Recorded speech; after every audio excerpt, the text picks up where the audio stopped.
Okay, so here we are again, and right now we are going to try and, you know, inject the DLL, a malicious DLL here, so that when we run the Kaspersky removal tool, we'll be able to get a shell back to our system with administrative privileges. Okay, so the first thing that we need to do is launch MSF Venom right here.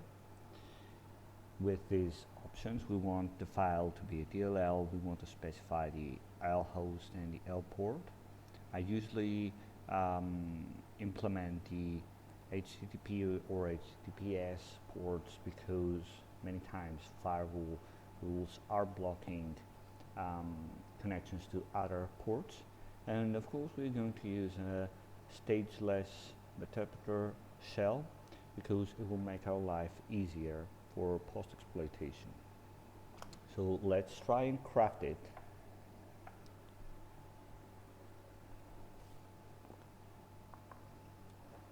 Okay, let's allow MSF Venom to do its magic.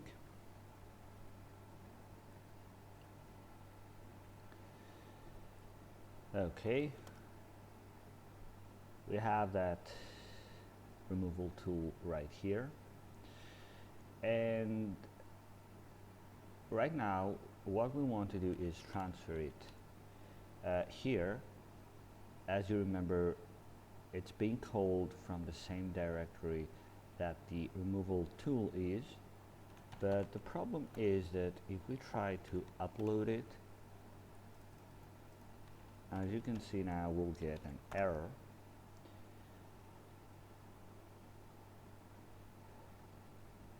Okay.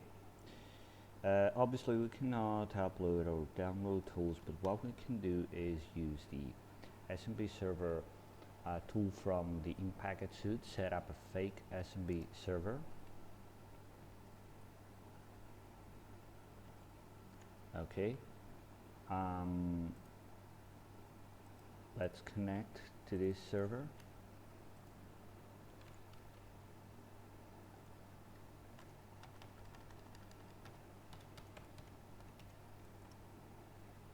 Okay, and now let's try to copy.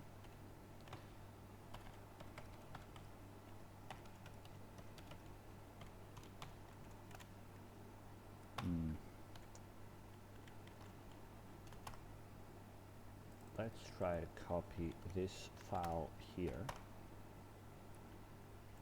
You can see that it gets a call, and yep, we have right here the DLL, and actually that's the way that we download the Kaspersky removal tool to analyze it in our Windows machine. Okay, I didn't show it in the previous video, but this is the way, since we cannot upload or download files via Evil WinRM. Now let's go here to our MSF console. Let's launch our Metasploit framework console, because we will need to set up a listener specifically for the payload that we have used in order to get the reverse shell if our injection is successful. Okay, let's use 5. Let's see the options we have. Of course, we want to set up the correct L host, the correct L port, and the payload. Everything is according to the options we've set when crafting the malicious DLL with MSF Venom.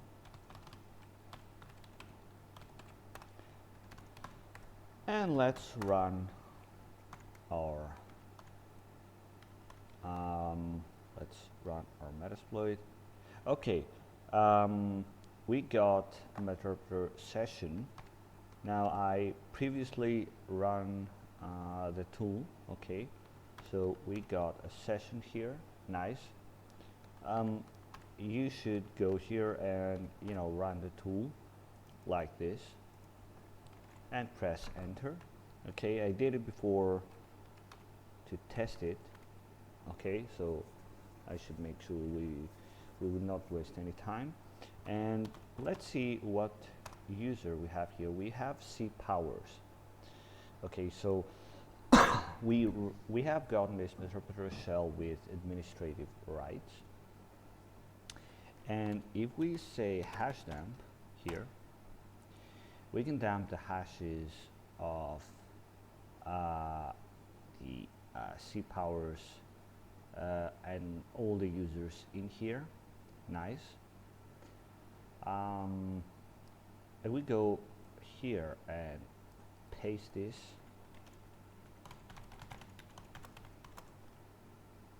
okay, we already have the command. We will see that we have actually administrative rights to this domain controller and consequently to the child domain as well. So right now we have compromised the domain controller. What we can do is if I'll go to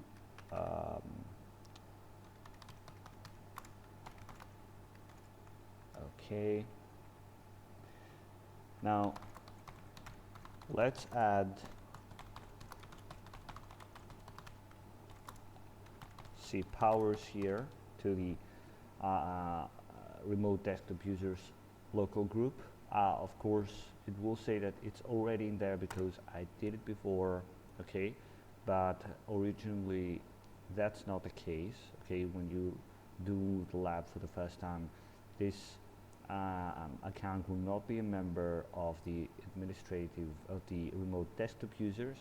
Okay, so you should add it with this command. And right now we can use x3rdp. Let's correct the IP address here and set this correct user, cPowers, and we're going to use pth here. We are allowed to pass the hash in x3rdp. And here we are. We now have RDP access to the domain controller, and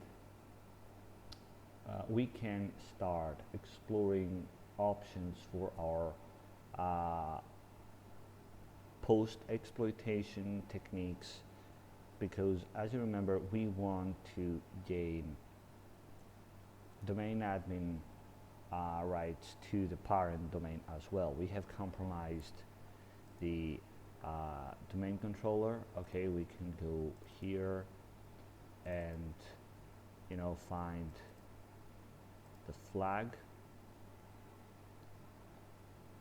to complete the first part of the lab. All right,